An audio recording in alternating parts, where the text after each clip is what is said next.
Bonsoir à tous. Donc ce soir, je vais vous parler d'intelligence artificielle. Alors je vous préviens tout de suite, ça va peut-être vous choquer, ce que je vais vous raconter. Ça vous allez peut-être même me prendre pour un fou. En fait, ça fait quelques temps que je travaille là-dessus. Et au départ, je pensais que c'était juste une nouvelle technologie à laquelle on s'intéressait avec le digital et tout ce qui est en train d'émerger en ce moment. Et en réalité, j'ai compris que c'était beaucoup plus que ça. En fait, il y a une véritable effervescence en ce moment sur l'intelligence artificielle. Il y a des centaines de startups. Il y a des géants du web, il y a des philosophes, des entrepreneurs, des scientifiques qui travaillent dessus.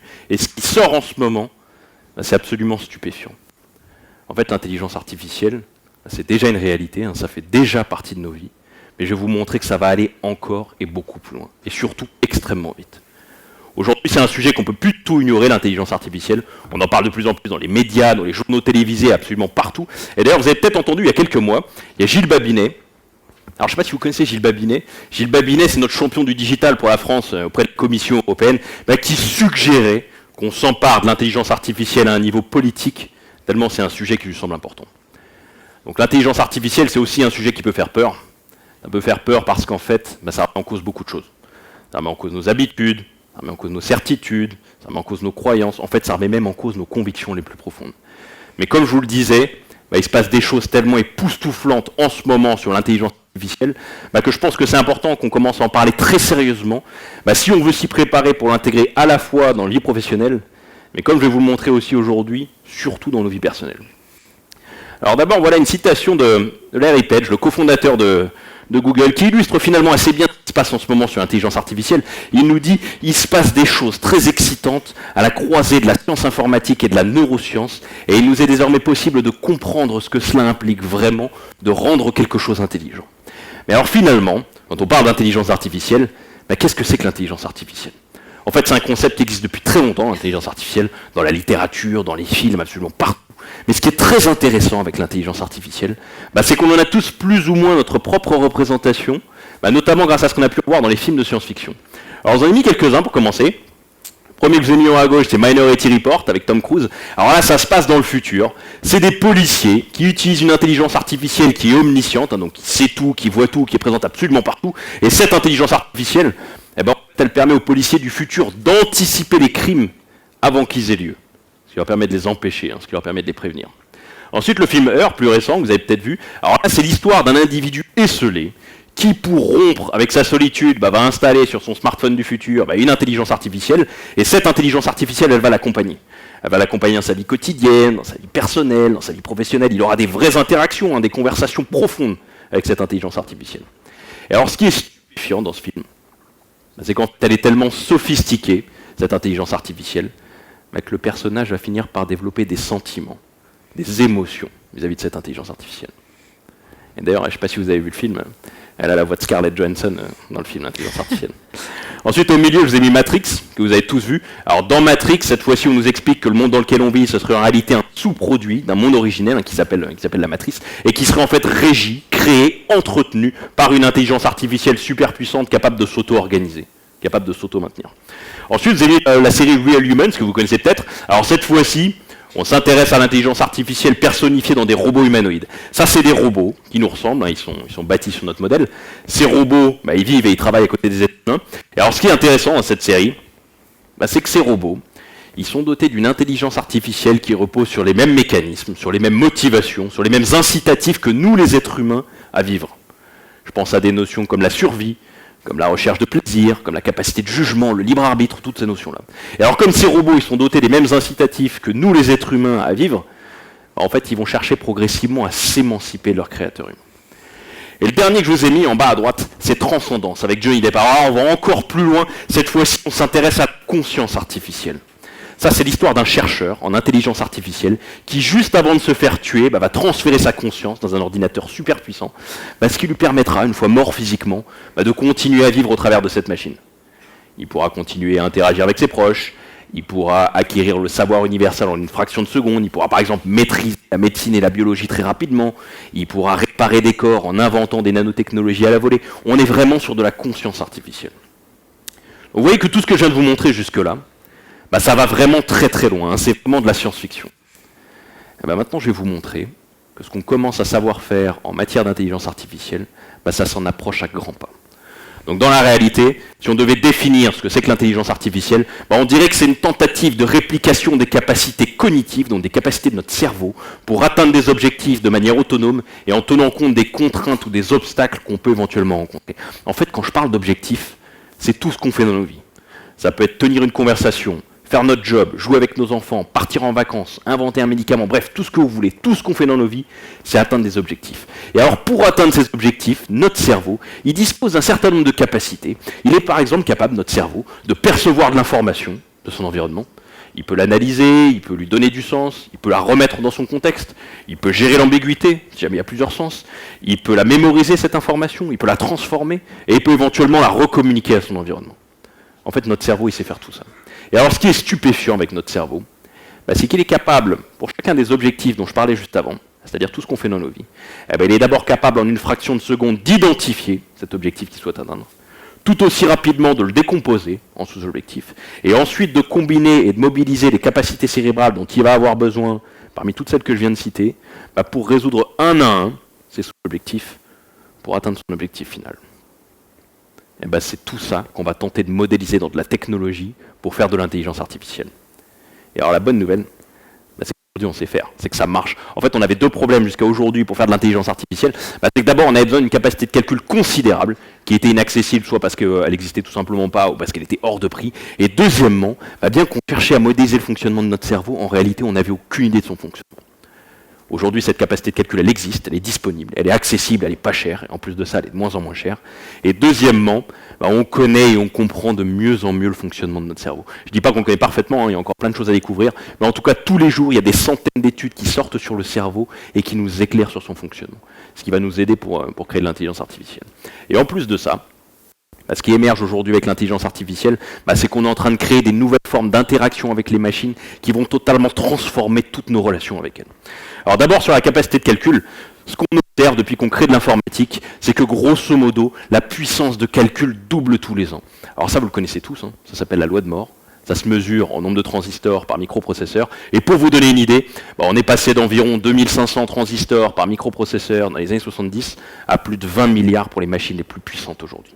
Vous voyez que c'est absolument exponentiel comme progression, c'est pas du tout linéaire. Et d'ailleurs cette tendance, cette progression, elle s'est jamais arrêtée. À chaque fois qu'on a rencontré des obstacles, des limites physiques ou autres, on a trouvé des moyens de les dépasser, on a trouvé des moyens de les franchir. Et d'ailleurs à ce rythme-là, selon Ray Kurzweil, vous savez, Ray Kurzweil, c'est l'ingénieur en chef de Google qui est spécialisé en intelligence artificielle. À ce rythme-là, on sera capable d'ici 2029, et même plutôt 2025 maintenant, de créer l'équivalent d'un cerveau humain en termes de puissance et de flexibilité de calcul. Donc vous voyez que c'est vraiment pour demain, c'est absolument exponentiel. Deuxièmement, toujours sur la capacité de calcul, ce qu'on observe aussi, c'est que les coûts de cette capacité de calcul, ils chutent eux aussi à la même vitesse. Alors ça, vous le voyez tous très bien avec vos smartphones. Tous les ans, le dernier smartphone qui sort sur le marché, il est à peu près toujours au même prix. Mais si vous regardez bien, sa puissance, elle a quasiment doublé. Ça veut dire quoi ? Ça veut dire qu'à puissance équivalente, le coût il est quasiment divisé par 2 tous les ans. Ce qui veut dire que cette puissance de calcul, elle peut se diffuser largement sur toute la planète, elle peut être adoptée massivement par un maximum de gens, et donc ça permet à cette tendance exponentielle de continuer à s'accélérer. Et dernièrement, on a tellement d'approches aujourd'hui pour créer de l'intelligence artificielle qu'en fait ça pousse les constructeurs matériels à créer des nouvelles architectures plus adaptées à l'intelligence artificielle. Alors vous avez peut-être entendu parler d'informatique quantique ou d'ordinateurs à ADN. Tout ça en fait c'est des machines qui commencent à sortir des laboratoires et qui vont nous permettre de faire des sauts de puissance de l'ordre de quelques millions par rapport aux machines qu'on utilise aujourd'hui. Donc vous voyez qu'aujourd'hui, on a la capacité de calcul, c'est plus du tout un problème pour faire de l'intelligence artificielle. Deuxièmement, je vous disais qu'on essayait de s'inspirer du fonctionnement de nos cerveaux pour faire de l'intelligence artificielle et qu'on les connaissait très peu. Comme je vous le disais juste avant, aujourd'hui, il y a des centaines d'études qui sortent tous les jours et qui nous éclairent sur le fonctionnement du cerveau. Et en fait, grâce à toutes ces études, on a pu découvrir 3 mécanismes fondamentaux du fonctionnement de notre cerveau dont on va s'inspirer pour faire de l'intelligence artificielle. Ces 3 mécanismes, c'est l'auto-apprentissage, c'est le raisonnement par complexité croissante et c'est l'imitation. Alors, l'auto-apprentissage, ça, c'est la capacité qu'a notre cerveau, pour mieux appréhender son environnement, pour mieux le comprendre, de poser des hypothèses en temps réel sur tout ce qu'on appréhende très très vite, et de chercher aussi en temps réel à vérifier ces hypothèses. En fait, ce qu'il va chercher à faire, notre cerveau, avec ces hypothèses, c'est à se créer sa propre représentation du monde. Et en temps réel, il va chercher avec ces hypothèses à nuancer, à renforcer, à confirmer, à infirmer tout ce qu'il pense, toutes ses convictions. En fait, ce que ça veut dire, c'est qu'avec ces hypothèses, notre cerveau, il a une formidable capacité d'adaptation. Deuxièmement, le raisonnement par complexité croissante, ça c'est le besoin pour notre cerveau, toujours pour mieux comprendre son environnement, pour mieux l'appréhender, de décomposer tout ce qu'il appréhende, tout ce qu'il a autour de lui, d'abord en éléments très simples, très élémentaires, et ensuite à bâtir, à rajouter de la complexité par-dessus. En fait, on a découvert que dans notre cerveau, il y a quelques centaines de millions de reconnaisseurs de schémas très simples, qui sont capables de reconnaître des schémas ou des objets très très simples, comme des petits points, des petits traits, des petites courbes, enfin vraiment des choses très élémentaires. Et en fait, notre cerveau, il sait que s'il les combine, ces schémas très très très très simples, il pourra se créer des concepts de plus en plus complexes. Par exemple, s'il combine ces schémas très simples de petits points, de petits traits ou de petites courbes qu'il est capable de reconnaître, il pourra créer des lettres. Si ensuite il combine ces lettres, il pourra faire des mots, des phrases, des idées, des concepts, toujours du plus élémentaire qu'il est capable de reconnaître en rajoutant de la complexité par-dessus. Alors j'ai pris l'exemple du langage, mais en réalité c'est valable pour tout ce que fait notre cerveau. Que ce soit le raisonnement, la visualisation dans l'espace, tout ce qu'il fait, c'est de décomposer dans l'élément simple et de bâtir de la complexité par-dessus. Et dernier mécanisme de notre cerveau qu'on a découvert, dont on va s'inspirer pour faire de l'intelligence artificielle, c'est sa capacité d'imitation. Notre cerveau, toujours pour mieux comprendre son environnement, il est capable d'imiter directement ce qu'il a dans son environnement, mais sans donner absolument aucun sens, sans rien comprendre. Alors ça, vous voyez tous très bien avec les bébés, lorsqu'ils apprennent le langage. Ce qu'ils font, c'est qu'ils imitent leurs parents, mais ils comprennent absolument rien de ce qu'ils disent. Et c'est d'autres neurones, dans un deuxième temps, spécialisés dans l'auto-apprentissage, qui eux vont donner du sens à ce que les neurones spécialisés dans l'imitation viennent d'imiter. Ces trois mécanismes, on les comprend de mieux en mieux, et en fait, ils vont nous aider pour faire de l'intelligence artificielle. Troisièmement, je disais que ce qui émerge aujourd'hui avec l'intelligence artificielle, c'est qu'on est en train de créer des nouvelles formes d'interaction avec les machines qui vont totalement transformer toutes nos relations avec elles.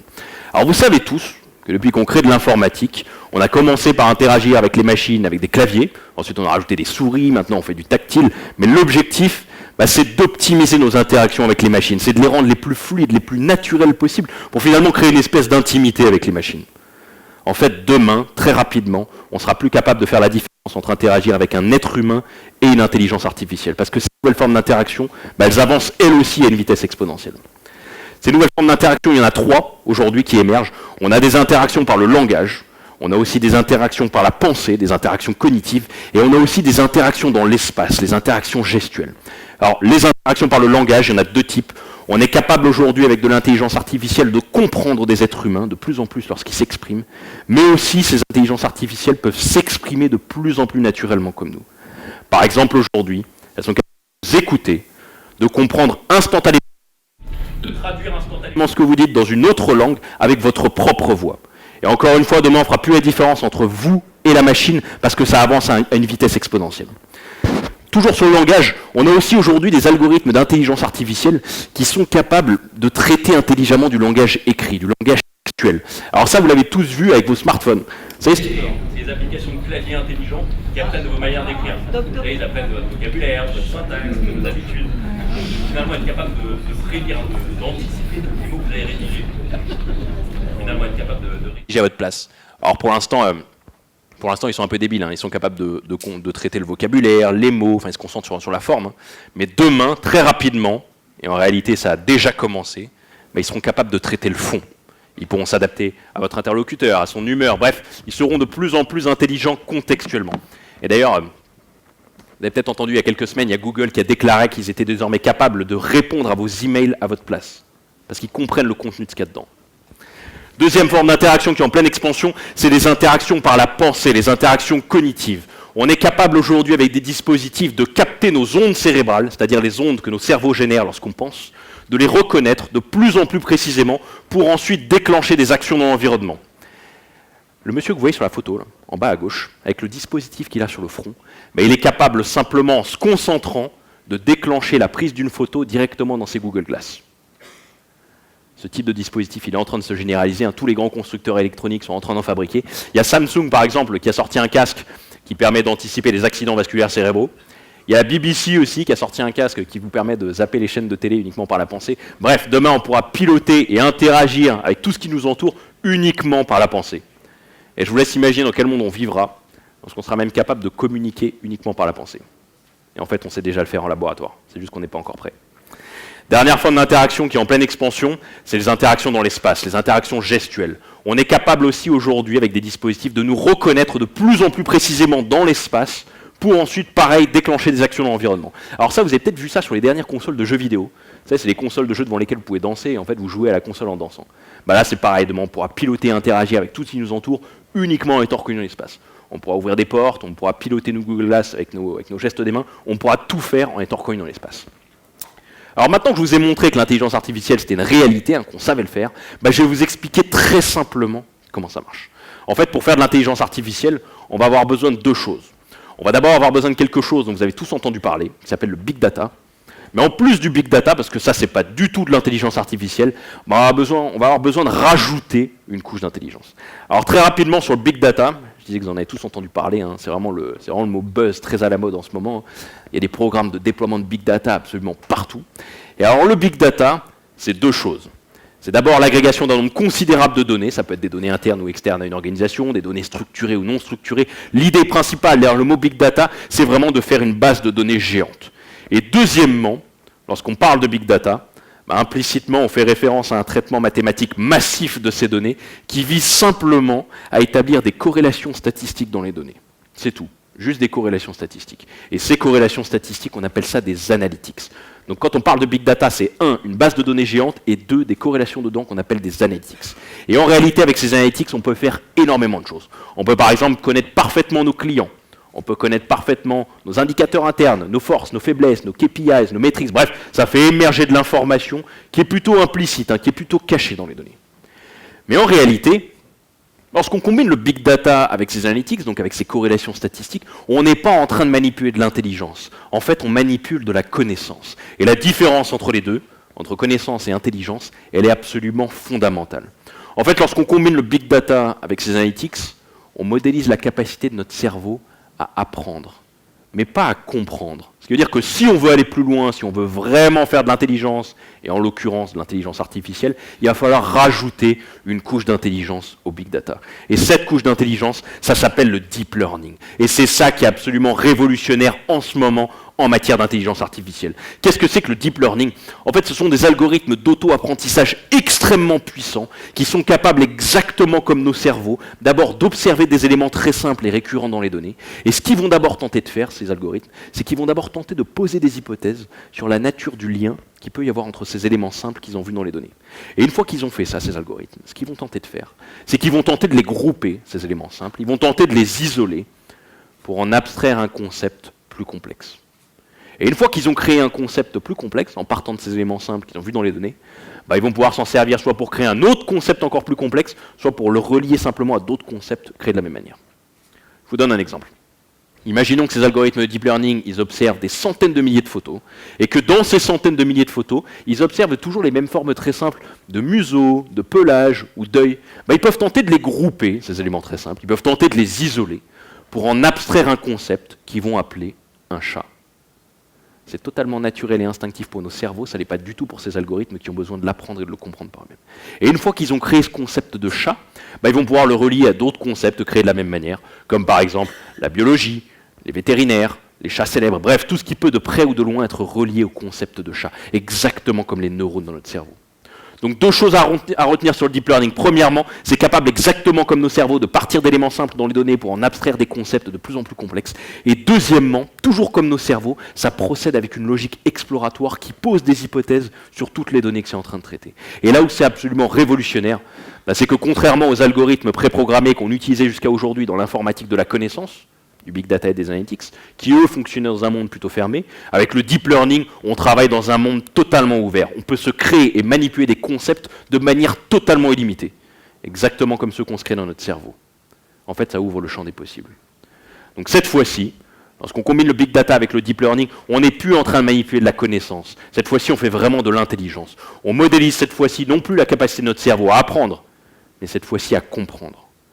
Et là où c'est absolument exceptionnel, c'est que, comme je vous le disais au début, les résultats qu'on commence à avoir, ils sont absolument bluffants et ils avancent à une vitesse exponentielle. Le premier résultat dont j'aimerais vous parler, ça s'est passé en 2011. C'est une émission de télé très populaire aux États-Unis qui s'appelle Jeopardy. Alors, je ne sais pas si vous connaissez Jeopardy. C'est une émission de télé dans laquelle le présentateur donne la réponse aux candidats et les candidats doivent générer la question associée. Et alors, pour qu'il n'y ait qu'une seule question possible, ils ont une liste d'indices sous forme de mots-clés devant eux qui doit les guider pour générer la question. Par exemple, si le présentateur leur donne la réponse Bill Clinton et que dans les indices, il y a Monica Lewinsky, la seule question possible, ce sera quel président américain a eu une relation avec une stagiaire. Et alors, ce qu'ils ont fait en 2011, c'est qu'ils ont pris les 2 meilleurs joueurs de toute l'histoire du jeu aux États-Unis, les 2 types qu'on voit sur la photo là, et ils les ont fait jouer contre Watson. Qu'est-ce que c'est que Watson? En fait, Watson, c'est l'ordinateur cognitif, l'ordinateur équipé d'une intelligence artificielle d'IBM. Et alors, ce qui s'est passé, c'est que c'est Watson qui a gagné. Ça, c'est vraiment impressionnant. Je vous encourage tous à aller voir la vidéo de la finale sur YouTube. Ils n'avaient même pas le temps de réfléchir que Watson générait déjà les questions en temps réel. C'est vraiment très impressionnant. Comment il marche, Watson? En fait, il a 3 principes de fonctionnement. Il est d'abord capable de traiter naturellement du langage. Ça veut dire qu'exactement comme nous, lorsqu'on était petits, il a appris et compris le langage humain, le langage naturel, et il sait le manipuler en temps réel. Deuxièmement, toujours comme notre cerveau, il est capable de poser des hypothèses en temps réel sur toutes les données qu'il est en train de traiter, et il va chercher à vérifier ces hypothèses pour se créer sa propre représentation du monde. Et dernièrement, il utilise le deep learning, dont je parlais juste avant, pour se créer et manipuler des concepts de plus en plus complexes.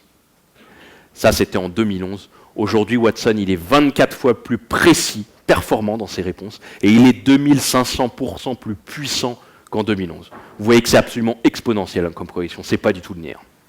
Ah, puis auparavant, Watson, il tenait dans une grande pièce, maintenant il tient dans une boîte à pizza. Et en fait, demain, vous l'aurez tous dans vos poches.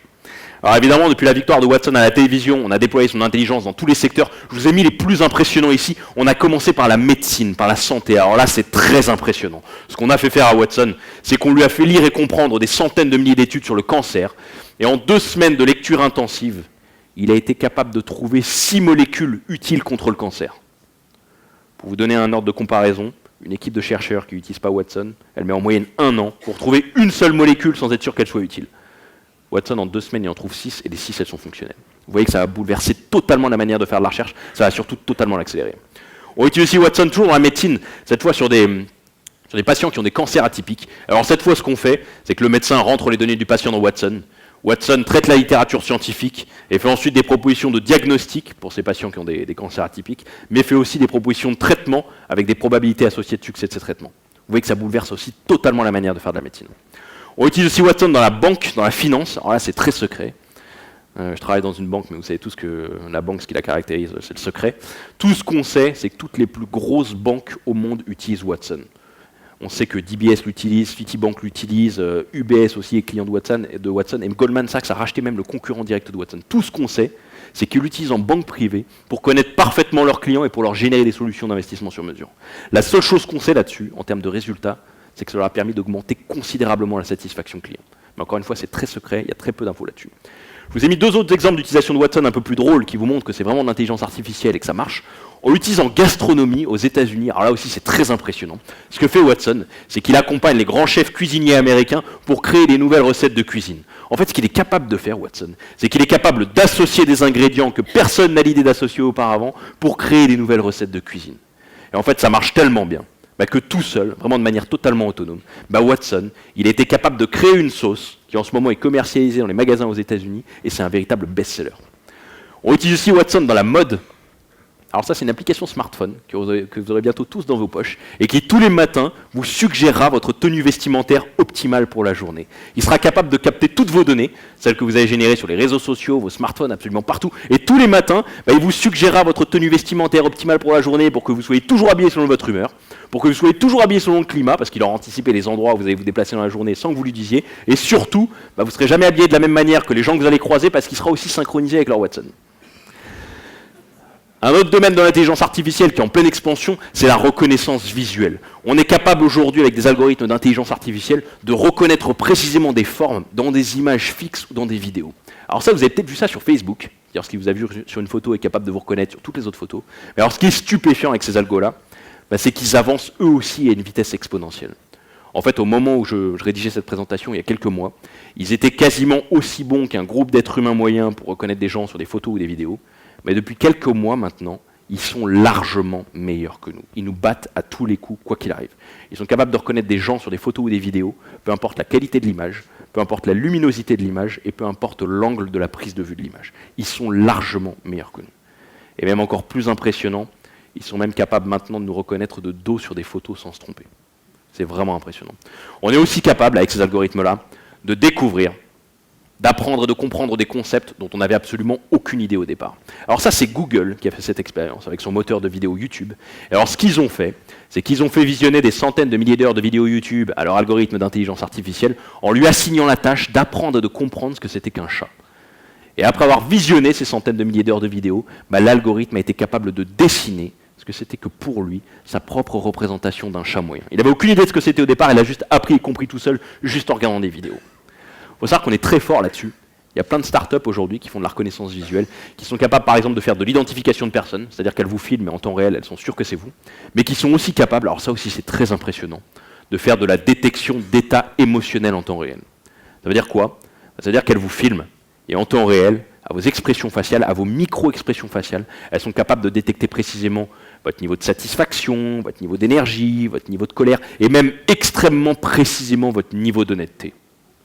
Et ça marche tellement bien qu'en fait, il y a des tribunaux américains en ce moment qui songent à remplacer les détecteurs de mensonges par ce type d'intelligence artificielle. Tout ce que je vous ai raconté jusqu'à maintenant, ça se passe dans le monde virtuel, ça se passe dans le monde des machines. Mais aujourd'hui, on est en train de déployer de l'intelligence artificielle dans le monde réel, dans le monde physique. D'abord dans des robots humanoïdes, et ensuite dans les moyens de transport.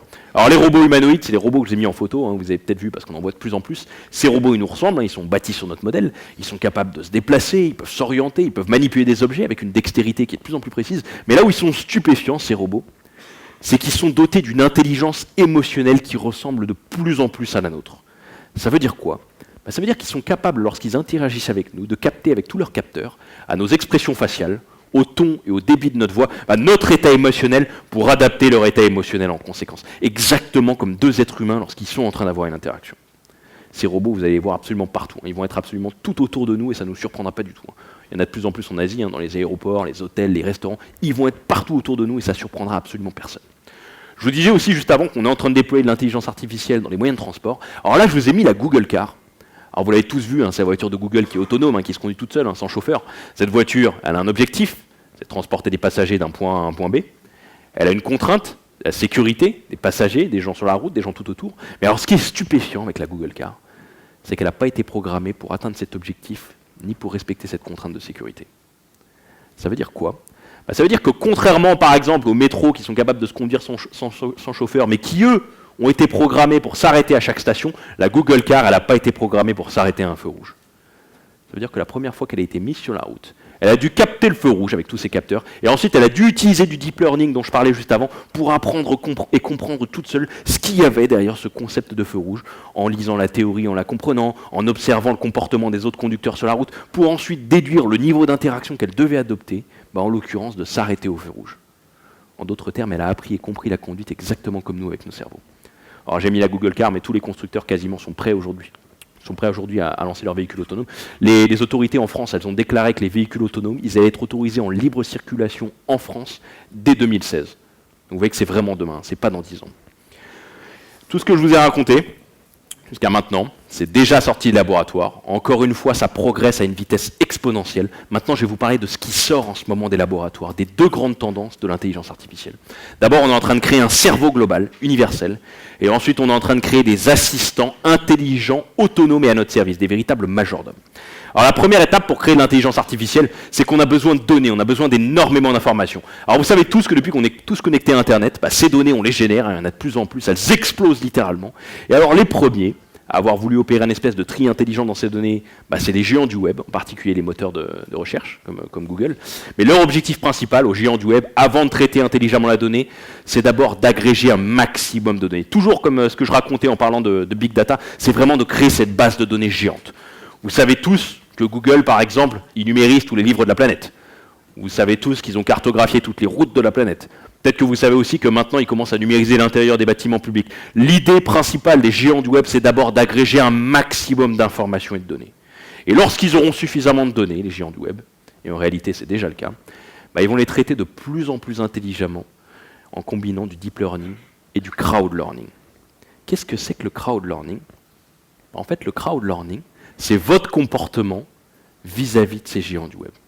Je vous donne un exemple. Lorsque vous faites une recherche sur Google Images, que vous trouvez l'image que vous recherchiez et vous cliquez dessus, en fait, vous venez d'enseigner à Google que l'image sur laquelle vous avez cliqué contenait les mots-clés, les concepts que vous recherchiez. Si vous, par exemple, vous cherchez un chat à poil orange, que vous trouvez le chat à poil orange, que vous cliquez dessus, vous venez d'enseigner à Google que l'image sur laquelle vous avez cliqué contenait un chat à poil orange. Ça veut dire quoi? Ça veut dire qu'ensuite Google, il peut faire exactement comme ce que je vous ai raconté sur les vidéos de chat. Ça veut dire qu'il peut agréger toutes les recherches que les gens ont faites et ce sur quoi ils ont cliqué, et ensuite utiliser du deep learning pour apprendre et comprendre tout seul ce qu'il y a derrière ce que les gens ont cherché et ce sur quoi ils ont cliqué. Et ça marche tellement bien que vous allez voir dans quelques semaines, vous allez pouvoir utiliser une application Google dans laquelle vous aurez juste à glisser une image, peu importe l'image, et Google sera capable de vous décrire précisément et de plus en plus précisément ce qu'il y a sur cette image. Si par exemple vous mettez un monsieur à barbe et un t-shirt noir en train de jouer de la guitare, Google sera capable de vous le décrire précisément, parce qu'en combinant le deep learning avec le crowd learning, il aurait été capable d'apprendre et de comprendre ce que c'est qu'un monsieur, ce que c'est qu'une barbe, ce que c'est qu'un t-shirt, ce que c'est que la couleur noire, ce que c'est qu'une guitare, et même ce que ça veut dire jouer de la guitare, de manière totalement autonome. Alors je vous laisse imaginer ce qu'on sera capable de faire si on combine du deep learning avec du crowd learning, par exemple, sur de l'imagerie médicale. Et en fait, on a déjà commencé à le faire et les résultats ils sont absolument stupéfiants, ils sont bluffants.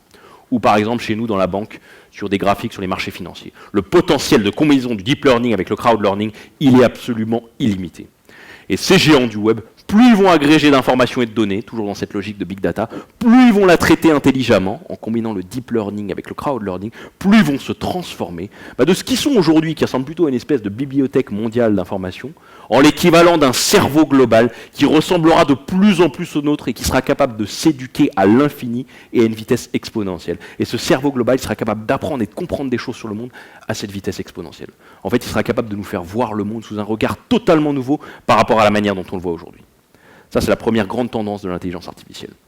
La deuxième grande tendance de l'intelligence artificielle, c'est la création d'assistants intelligents, autonomes et à notre service, des véritables majordomes. Alors, vous connaissez peut-être Siri sur vos iPhones. Vous savez, Siri, c'est le petit assistant à qui on peut parler. Alors, pour l'instant, il est très rudimentaire. On peut lui demander des choses très simples, comme de nous dire combien il y a d'habitants aux États-Unis, ou alors de rédiger puis d'envoyer un texto pour nous. Enfin, vraiment des choses très élémentaires. Ces assistants, ils sont en train de se perfectionner, encore une fois, à une vitesse exponentielle. Ils vont se généraliser, ils vont être présents absolument partout, tout autour de nous. Ça va être les interfaces standards avec lesquelles on va interagir en permanence. Et ils vont chercher à capter toutes nos données. Celles qu'on va générer dans nos smartphones, nos recherches sur Internet, nos contacts, nos emails, nos données GPS dans nos téléphones, nos dépenses, nos données de santé, nos objets connectés, bref, toutes les données qu'on va générer pour nous connaître davantage, pour nous connaître toujours plus. En fait, ces assistants intelligents, ils finiront par tellement nous connaître qu'ils nous connaîtront mieux qu'on se connaît nous-mêmes. Et plus on interagira avec eux, plus ils nous connaîtront en captant toutes ces données, plus leur intelligence progressera, plus ils vont être capables de nous suggérer des informations et des contenus en temps réel, adaptés à tous les secteurs de notre vie. Contrairement à Amazon et Netflix, qui aujourd'hui vous recommandent des livres ou des films en fonction de ce que vous avez acheté précédemment, ou des consommateurs auxquels vous ressemblez, c'est-à-dire qu'ils fonctionnent dans une logique de big data et d'analytics, de connaissances. Ces assistants seront réellement intelligents. Ils seront capables de se mettre à votre place et de vous surprendre avec des informations, des contenus toujours utiles, toujours adaptés à vous, toujours pertinents, exactement comme le ferait un ami. Et plus leur intelligence progressera à ces assistants, encore une fois parce qu'ils seront connectés à ce cerveau global, plus ils nous connaîtront en captant toutes ces données, plus ils vont être capables de faire des choses, c'est déjà en train de commencer, comme par exemple de remplacer nos médecins. On aura juste à leur communiquer nos symptômes et ils nous orienteront, ils nous guideront parfaitement comme le feraient nos médecins, parce qu'en étant connectés à ce cerveau global, ils maîtriseront parfaitement la médecine et la biologie. Et plus leur intelligence progressera, à ces assistants intelligents, plus ils nous connaîtront, plus ils vont se transformer d'assistants qui nous suggèrent des informations et des contenus en temps réel, en des assistants capables d'effectuer des actions pour nous dans le monde réel. Ils vont être capables de s'occuper de toute notre logistique de vie. Comme par exemple d'organiser nos vacances, en choisissant la destination pour nous, parce qu'ils nous connaîtront parfaitement, ils sauront de quoi on a besoin, de quoi on a envie, où on va aller en vacances, ils sauront tout sur nous. Ils pourront s'occuper de la réservation, peu importe la complexité, peu importe les étapes, même s'il faut discuter avec quelqu'un au téléphone, ils sauront le faire parce qu'ils maîtriseront le langage humain. Ils pourront s'occuper du paiement, ils pourront s'occuper de la logistique pour aller en vacances, une fois en vacances, pour revenir, bref, ils s'occuperont de toute notre logistique de vie. Alors évidemment, vous comprenez bien que ces assistants intelligents, on ne va pas non plus leur faire confiance du jour au lendemain. C'est-à-dire que dans un premier temps, exactement de la même manière que lorsqu'on monte dans une voiture pour la première fois, on teste les freins, les premières fois qu'on va utiliser ces assistants intelligents, on va certainement vérifier, on va contrôler qu'ils effectuent bien ce qu'ils nous suggèrent de faire. En fait, on va éprouver leur fiabilité. Mais vous serez tellement stupéfait par leur intelligence, par leur pertinence, par le fait qu'ils sont toujours utiles, qu'ils ne se trompent jamais, qu'ils sont toujours adaptés à vous, que vous leur ferez progressivement confiance et que vous leur laisserez progressivement la main. Ce qui veut dire que dans un premier temps, ils vont certainement vous suggérer d'effectuer des choses pour vous, comme par exemple de s'occuper de payer vos impôts, ou de s'occuper de faire vos courses, puis vous allez certainement devoir valider ce qu'ils vous suggèrent, puis vous irez vérifier qu'ils l'ont bien fait. Mais dans un deuxième temps, vous leur ferez entièrement confiance et vous leur aurez totalement laissé la main et ils vous enverront simplement des notifications pour vous dire « Au fait, je me suis occupé de payer tes impôts, je me suis occupé de faire tes courses. » Et vous serez totalement satisfait parce que vous leur ferez entièrement confiance. Ce sera votre alter ego digital. En fait, de la même manière qu'aujourd'hui, vous demandez n'importe quelle information à Google, demain, vous confierez n'importe quelle tâche à votre assistant intelligent. Ça, c'est la deuxième grande tendance de l'intelligence artificielle. Alors évidemment, vous comprenez que cette intelligence artificielle dont je vous parle depuis tout à l'heure, dans toutes les organisations, elle va nous toucher. Et elle va nous toucher d'abord dans le business, en transformant totalement les opportunités business telles qu'on les a aujourd'hui, mais aussi en changeant totalement nos manières de travailler.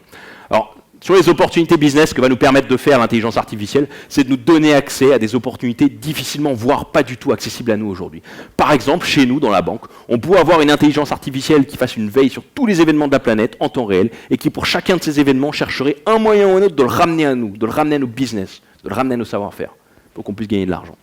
Par exemple, on peut imaginer qu'un jour, notre intelligence artificielle, elle découvre dans un endroit du monde où on n'a aucun client ni prospect, une nouvelle mine d'or. En temps réel, elle serait capable de calculer la rentabilité de cette mine d'or, de comprendre que juste à côté de cette mine d'or, il y a un exploitant qui extrait du charbon dans une mine, de comprendre que cet exploitant qui extrait du charbon, il serait lui aussi capable d'extraire de l'or dans la mine qui a été découverte, et surtout, de lui générer une solution de financement pour qu'il puisse aller extraire de l'or dans la mine qui a été découverte. C'est-à-dire que le sales chez nous, il aura juste à décrocher son téléphone, à appeler ce prospect dont on n'a jamais entendu parler, à lui dire que juste à côté de chez lui, il y a une mine d'or qui a été découverte, qu'elle est super rentable, que lui aussi il serait capable d'extraire de l'or, et qu'en plus de ça, on a une solution de financement sur mesure pour qu'il puisse le faire. C'est-à-dire que le client il aura le sentiment que ses intérêts sont parfaitement défendus, et nous, de notre côté, nos business, nos savoir-faire seront aussi parfaitement respectés. Alors j'ai pris qu'un exemple très simple, parce que je ne vais pas rentrer dans le détail de tous les business, mais l'idée, c'est vraiment que ça va nous augmenter toutes les opportunités business dans tous les secteurs, nous donner accès à des opportunités que personne n'a eu jusqu'à aujourd'hui. En revanche, ce qui est fondamental, et vraiment le message que je veux que vous reteniez aujourd'hui, c'est qu'avec l'arrivée de l'intelligence artificielle, ça va nous obliger dans les organisations à revoir fondamentalement notre manière de considérer nos clients et notre relation avec eux. Ça, c'est absolument fondamental. En fait, jusqu'à aujourd'hui, dans les organisations, on cherchait à connaître toujours plus nos clients, à les connaître toujours davantage. C'est d'ailleurs ce qu'on fait aujourd'hui avec les programmes de Big Data. On veut toujours plus de données sur les clients pour les connaître toujours plus, dans l'objectif de leur pousser du produit. On fait ce qu'on appelle du push product.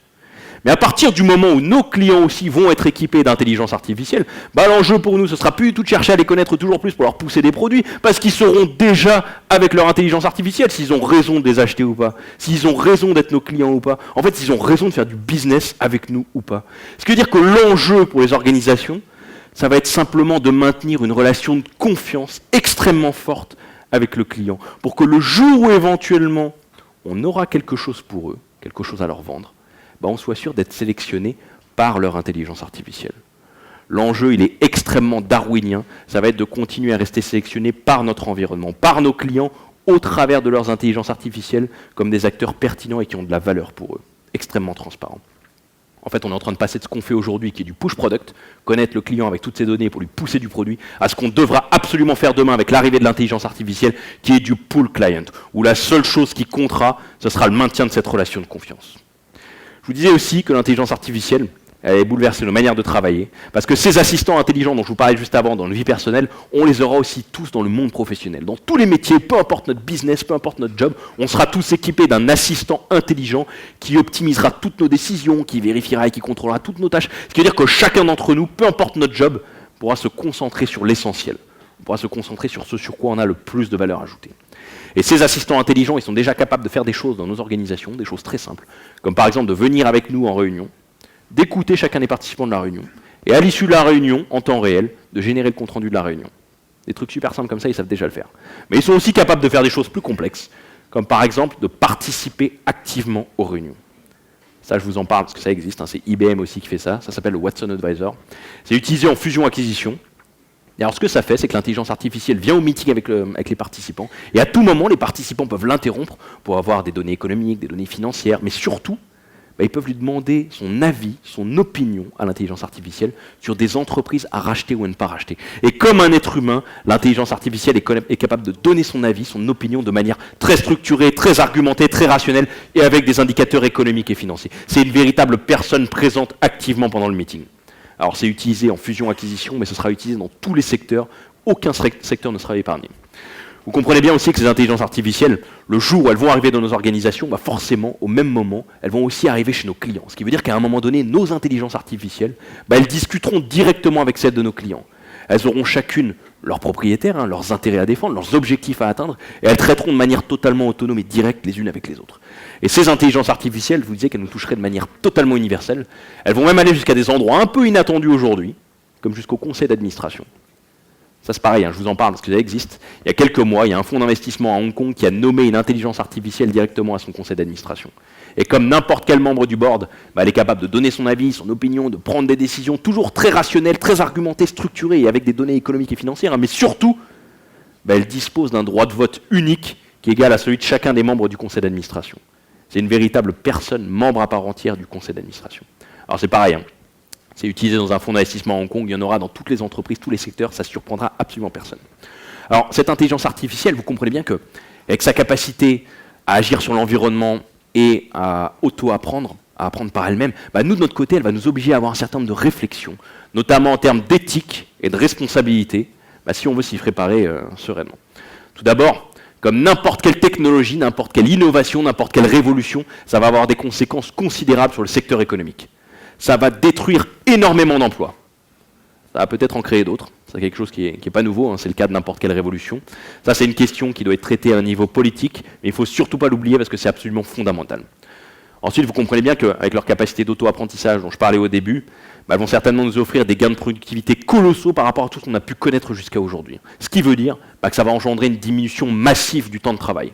Et d'ailleurs, vous avez peut-être entendu il n'y a pas longtemps, il y a le milliardaire, comment il s'appelle j'ai oublié son nom, l'homme le plus riche de la planète, Carlos Slim. Carlos Slim qui a déclaré il y a quelques mois que si on voulait faire une place à ces machines potentiellement extrêmement productives dans nos économies, tout en maintenant un niveau d'emploi acceptable, il va peut-être falloir passer à des semaines de travail de 3 jours. Donc vous voyez que c'est des questions très sérieuses qui ont lieu à très très haut niveau en ce moment. Ensuite, ces intelligences artificielles, vous disiez qu'elles nous ressembleraient de plus en plus dans leurs interactions, qui vont être de plus en plus fluides, naturelles.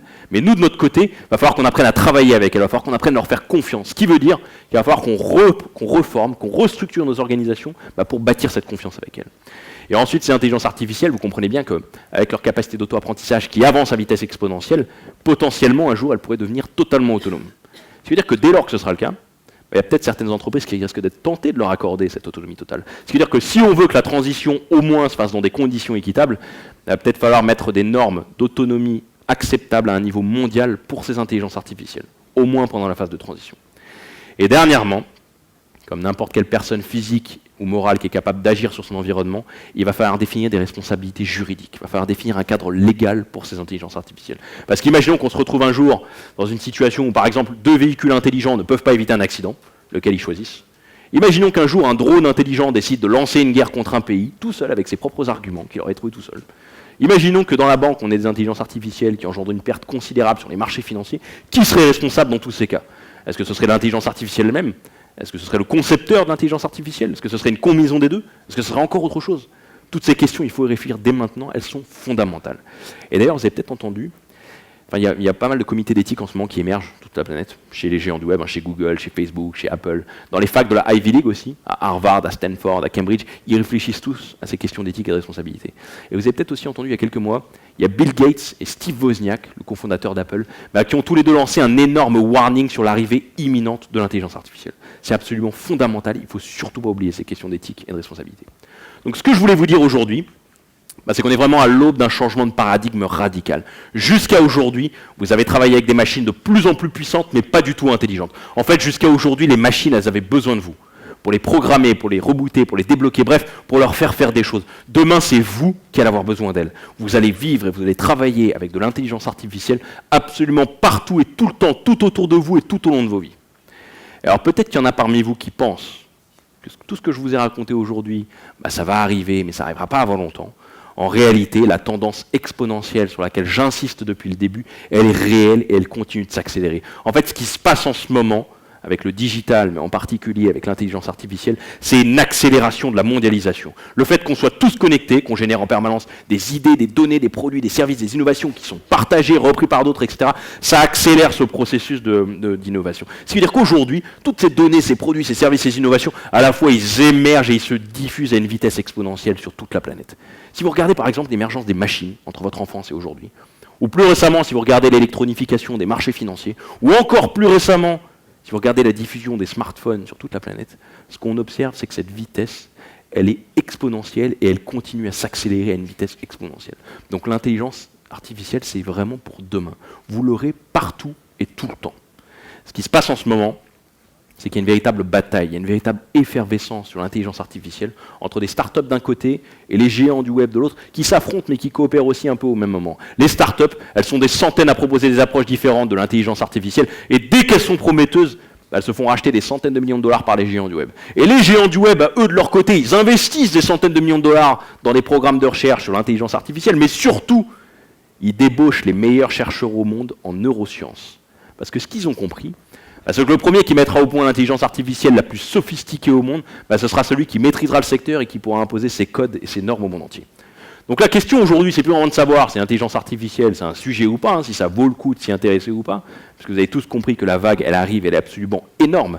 La question pour nous, dans nos organisations, nos sociétés, c'est plutôt de savoir comment est-ce qu'on va s'emparer du sujet si on veut réussir à s'y préparer. En fait, il y a eu plusieurs grandes réflexions, grosses vagues comme celle-ci. Il y a eu l'arrivée de l'informatique dans les années 60 qui a boosté nos gains de productivité. Il y a eu Internet dans les années 90 qui nous a tous connectés. Il y a eu le digital plus récemment qui a transformé nos interactions. Et maintenant, il y a l'arrivée de l'intelligence artificielle, de l'informatique cognitive qui est en train de changer notre place dans ces nouvelles formes d'interaction. Je vous remercie tous pour votre attention.